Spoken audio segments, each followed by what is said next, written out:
Hello, everybody. Today is September 10th, 2021. So it has been 3 weeks since I returned to San Diego. And if you watched my past video where I talk about my concerns of returning to SDSU for in-person instruction, then you should understand this video well. If not, please pause and watch that video in the link below. Okay, assuming that you have watched it already. So ever since I came back to San Diego, I was a bit worried about being back on campus again due to all the attacks that I received last year before COVID happened, spring 2020. I was given some stares, very unpleasant stares from Chinese students during the past couple weeks on campus, which was expected since I do wear and have things that label me as a Hong Kong activist or someone who is trying to spread awareness about the situation in Hong Kong. And I don't think I mentioned this on YouTube, but long story short, I strongly believe someone from my church community here in San Diego or someone connected sold me out last summer by giving out my information to people. And it led to me receiving a lot of unpleasant texts, messages, and calls telling me that I need to stop what I'm doing, which is spreading awareness about the situation in Hong Kong, the national security law specifically. So yesterday, September 9th, 2021, I ran into one of the people who is the prime suspect, and I highly believe he was the person who gave my information out to people. So I was planning to go to Habit Burger for lunch. And then as soon as I entered, he saw me and screamed out loud, "Hey, what's up?" And he said my name. The look he had on his face seemed like he was on to me. First of all, I have not seen or communicated with him for over a year, and he claimed to be worried about me when I disappeared to Irvine. I don't know, but the way he greeted me, it seemed like he was giving me the message that he was on to me and he hasn't given up trying to ruin my life.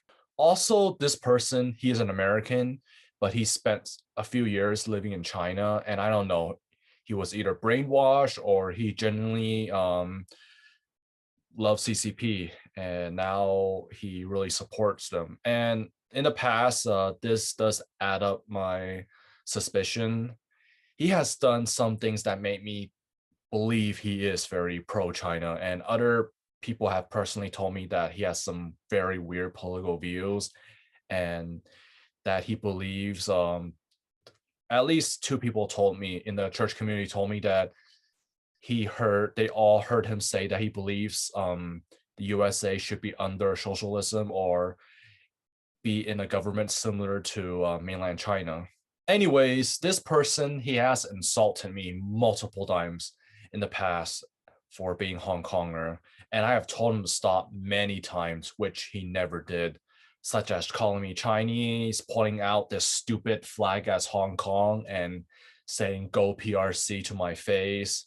Also, on Lunar New Year 2020, which was last year, at my house, with my Cantonese mom and at least two Cantonese speaking friends around, he said that the sooner Cantonese dies, the better, which does prove he is a CCP loyalist. I mean, the CCP has been trying to destroy the Cantonese language and dominating it with Mandarin.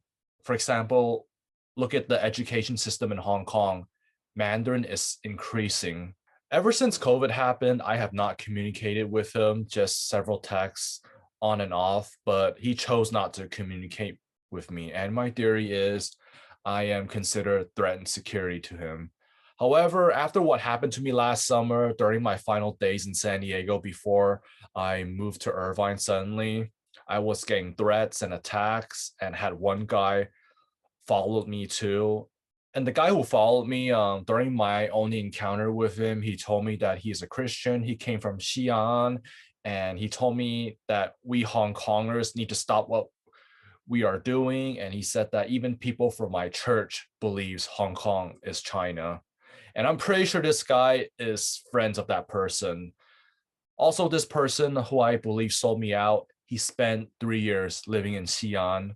And also that guy who confirmed me, he told me he's from Xi'an. So this really adds up. Anyways, after he called out my name yesterday, I immediately kept walking and went somewhere far away from the student union. 3 hours later, I received this call from mainland China. I received this call. As you can see, it's from mainland China. He is really making things very obvious, and I'm really worried that this guy somehow might send more Chinese students who are CCP loyalists, which he has a huge connection with, to harass me again. My pastor and other friends are still defending him, but everything that has happened is connected to him, and I am scared. However, I am not backing down. As long as I am still alive, I will continue to advocate for Hong Kong's democracy. I am choosing not to give out his name, not yet at least, because others still believe he is innocent. So I am honoring their claim for now until I have more evidence. But this guy is very pro CCP. I just want to share this while I still have the chance to. Like I said, my pastor and other friends in the church community believes that he is innocent and he is not involved in any way. Although all the stuff that has happened really connects, especially the phone call from mainland China happened during the day he called my name out. I don't know, but this has been my fear coming back to San Diego. Anyways, this is all I have for now. Please pray for Hong Kong.